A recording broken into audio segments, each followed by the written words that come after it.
भक्तजनों, आज आप सुने शुक्रवार व्रत कथा। कथा के अनुसार एक समय की बात है। किसी शहर में कई लोग रहते हैं। सभी अपने कामों में व्यस्त रहते हैं। किसी को किसी से कोई मतलब नहीं है। भजन कीर्तन, भक्ति भाव, दया माया, परोपकार जैसे संसारों का अभाव हो चुका है। शहर में बुराइयां बढ़ गई है।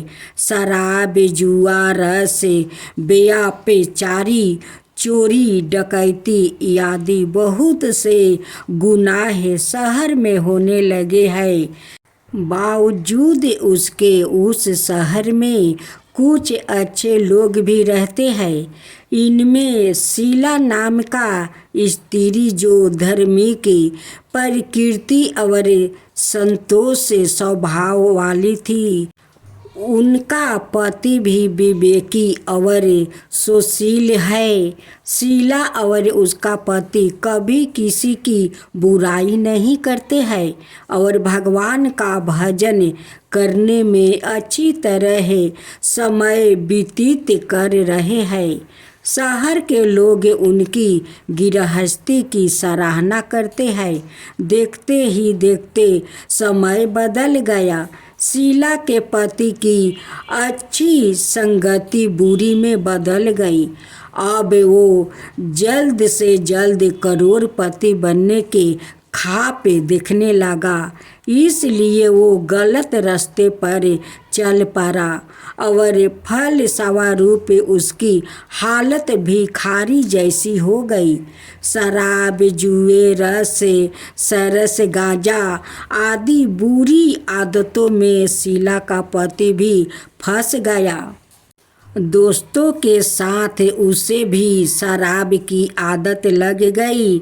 इस प्रकार उसने अपना सब कुछ जुए में गंवा दिया। शीला इस बात से बेहद चिंतित रहने लगी, लेकिन उसे भगवान पर भरोसा था। वो अपना अधिकांश समय प्रभु भक्ति में बिताने लगी। अचानक एक दिन दोपहर को उनके द्वार पर किसी ने दस्तक दी। शीला ने द्वार खोला तो देखा कि एक माँ जी खड़ी है।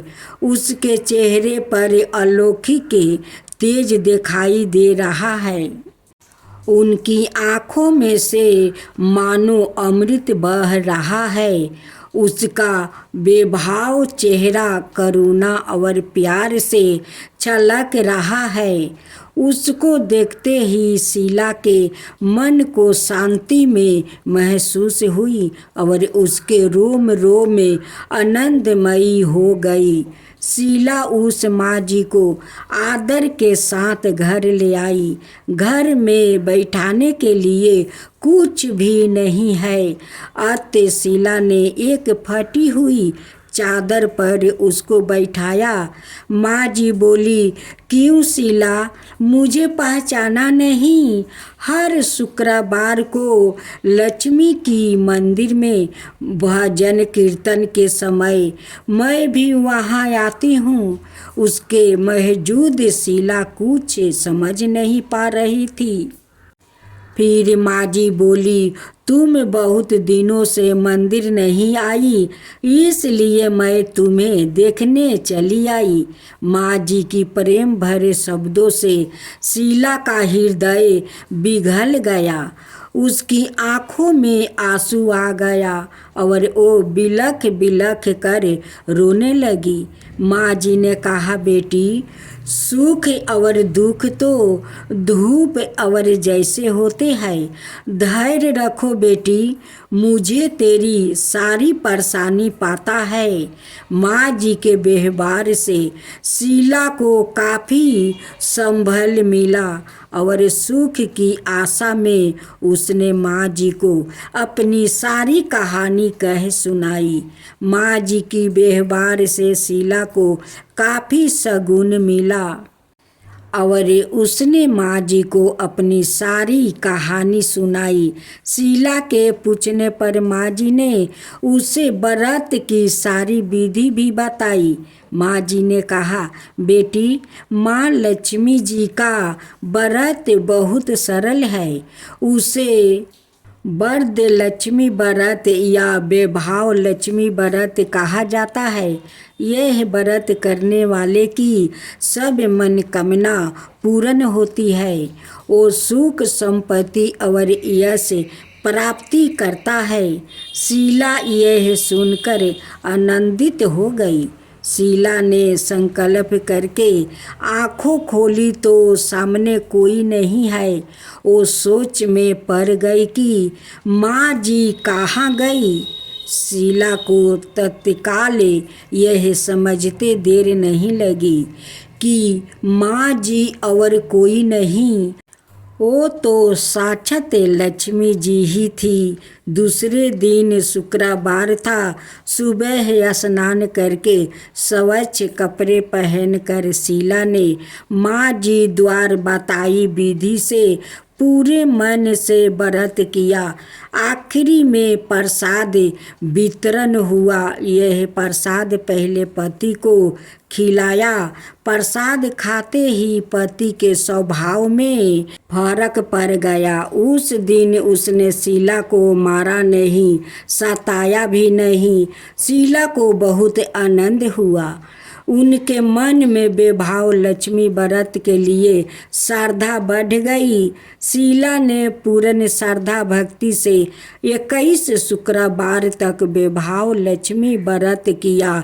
21वां शुक्रवार को माँ जी के कहे मुताबिक उद्यापन विधि करके 7 स्त्रियों को वैभव लक्ष्मी व्रत की 7 पुस्तक उपहार में दिया। फिर माँ जी के धन लक्ष्मी स्वरूप की छवि को बंधन करके भाव से मन ही मन प्रार्थना करने लगी। हे माँ धन लक्ष्मी, मैंने आपका वैभव लक्ष्मी व्रत करने की मन्नत मांगी है। वो व्रत आज पूर्ण किया है। हे माँ, मेरी हर विपत्ति दूर करो, हमारा सबका कल्याण करो। जिसे संतान ना हो उसे संतान देना। सौभाग्यवती स्त्री का सौभाग्य अखंड रखना। कुंवारी लड़किया को मन भाव पति देना। जो आपका यह चमत्कारी वैभव लक्ष्मी व्रत करे, उनकी सब विपत्ति दूर करना, सभी को सुखी करना। हे माँ, आपकी महिमा अपरंपार है। ऐसा बोलकर लक्ष्मी जी के धन लक्ष्मी स्वरूप की छवि को प्रणाम किया। व्रत का प्रभाव से शीला का पति अच्छा आदमी बन गया और कड़ी मेहनत करके व्यवसाय करने लगा। उसने तुरंत शीला के गिरवी रखे गहने चुरा लिया। घर में धन की वृद्धि हुई। घर में पहले जैसी सुख शांति छा गई। वैभव लक्ष्मी व्रत का प्रभाव देखकर महलों की दूसरी स्त्रियां भी विधि पूर्वक वैभव लक्ष्मी व्रत करने लगी।